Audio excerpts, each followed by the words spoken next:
Presiden Joko Widodo meresmikan 8 pembangkit listrik tenaga gas mobile power plant dengan total kapasitas 500 MW di seluruh Indonesia. Tambahan daya listrik tersebut diyakini dapat memenuhi kebutuhan listrik bagi 100.000 rumah tangga. Pemerintah terus menunjukkan keseriusannya untuk memenuhi kebutuhan pasokan listrik di tanah air. Sabtu 18 Maret 2017, Presiden Joko Widodo meresmikan 8 pembangkit listrik tenaga gas mobile power plant dengan total kapasitas 500 MW di seluruh Indonesia. Peresmian 8 PLTG mobile power plant dengan total kapasitas 500 MW dan 9 infrastruktur ketenaga listrikan di Kalimantan Barat dipusatkan di PLTG MPP Parit Baru, Desa Jungkat, Kabupaten Mempawah, Kalimantan Barat. Ya, jadi pada hari ini sudah diresmikan di 8 lokasi pembangkit listrik tenaga gas yang totalnya 500 MW. Ini memang yang sangat-sangat dikeluhkan oleh masyarakat karena masalah kebutuhan untuk industri, kebutuhan untuk pabrik, kebutuhan untuk hotel pariwisata yang itu memerlukan listrik dan juga rumah tangga yang ngantri ingin mendapatkan listrik. Tambahan daya listrik tersebut diyakini dapat memenuhi kebutuhan listrik bagi 100.000 rumah tangga. Mengingat saat ini pasokan listrik juga sangat dibutuhkan dalam rangka mempercepat pertumbuhan ekonomi serta pembangunan di Bumi Khatulistiwa.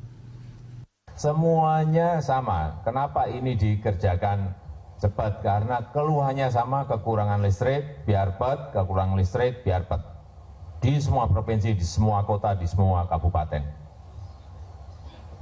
Oleh sebab itu, kenapa dipilih mobile power plant? Karena membangunnya lebih cepat. Kalau kita pakai yang batu bara bisa sampai 4,5, 4 tahun sampai 5 tahun. Tapi ini bisa dikerjakan cepat. Program penambahan daya listrik di sejumlah daerah memang terus dikebut pemerintah. Dengan ketersediaan listrik yang memadai, diharapkan percepatan pertumbuhan ekonomi dan pembangunan dapat semakin terrealisasi. Satria Eko Atmojo, Berita 1 Kalimantan Barat. Presiden Joko Widodo menegaskan saat ini ada 34 pembangkit listrik mangkrak. Ia pun memerintahkan jajarannya menyelesaikan sejumlah proyek mangkrak tersebut. Salah satunya pembangkit listrik yang bersebelahan dengan PLTG MPP Parit Baru, Kalimantan. Jokowi berpesan agar berhati-hati jika ingin meneruskan pembangunan pembangkit listrik yang mangkrak. Menurutnya ada 2 hal yang harus dipenuhi. Yang pertama, masalah hukum harus sudah selesai. Dan yang kedua, pembangkit listrik harus dibangun sesuai dengan kualitas yang diinginkan.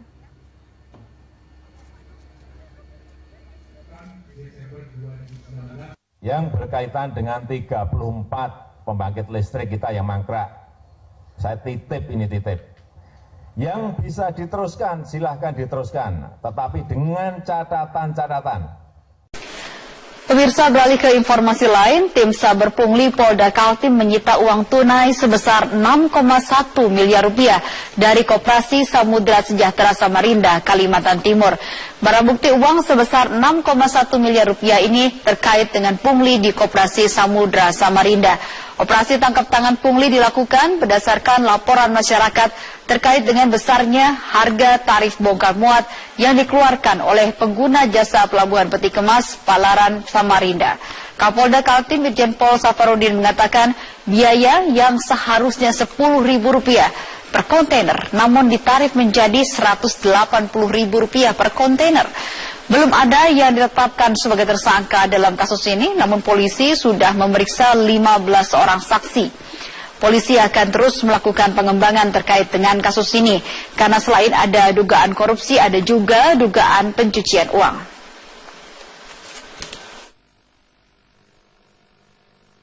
Kita lakukan langkah-langkah penindakan di pelabuhan Palaran ini, Peti Kemas Palaran. Karena memang laporan yang kita terima, biaya yang dikeluarkan oleh pengguna jasa cukup tinggi.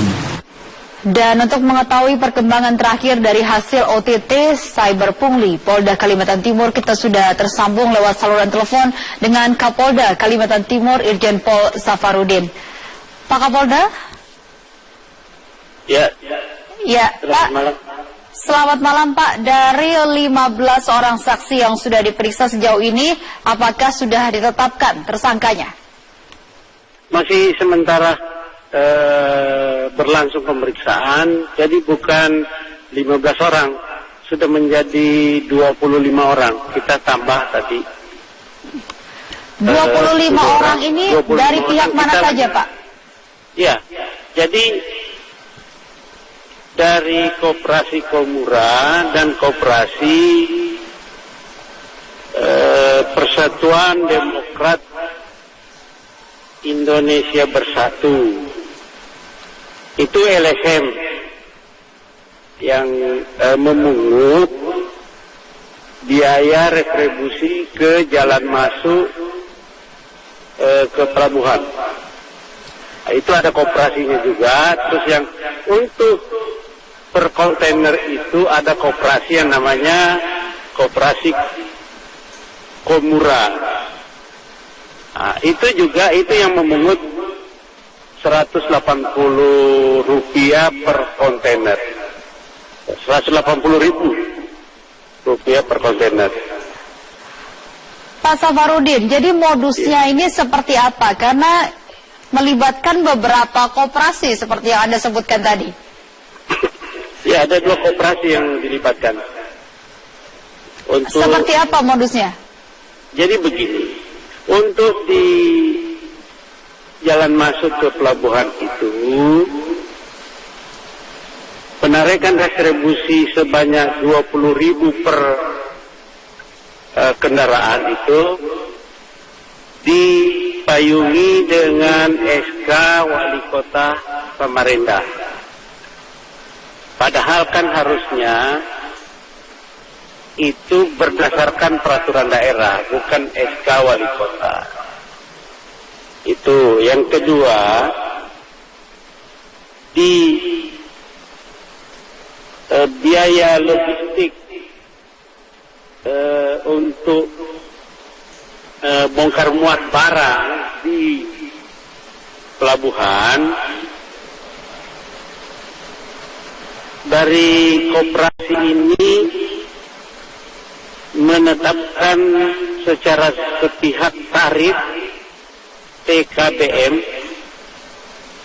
yang cukup tinggi tanpa diikat dengan perjanjian yang bertentangan dengan peraturan Menteri nomor 35 2007 yang harusnya biayanya 10.000 tapi dipungut jadi 180.000.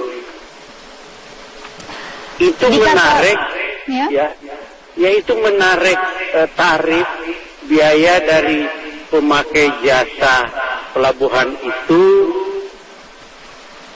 memberikan beban kepada satu kontainer itu, walaupun kadang-kadang mereka tidak melakukan, mereka tidak ada kegiatan, tetapi tetap menarik gitu.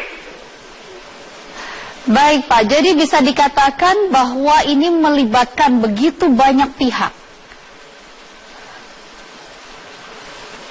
Nanti kita lihat pihak-pihak mana saja yang terlibat.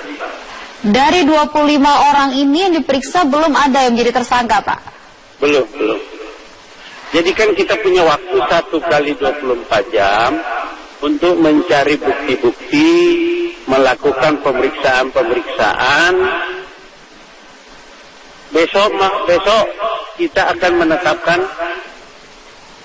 siapa yang tersangka, siapa yang saksi.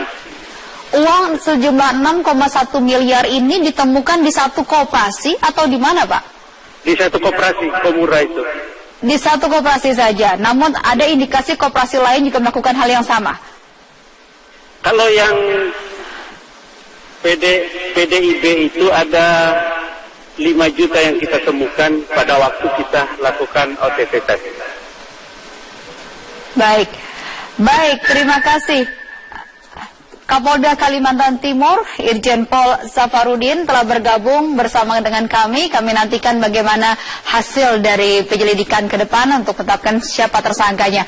Baik pemirsa, kami akan kembali lagi dengan informasi lain di Top News. Di antaranya adalah Forum Rektor Indonesia dan juga sejumlah guru besar dari berbagai perguruan tinggi menolak revisi Undang-Undang KPK.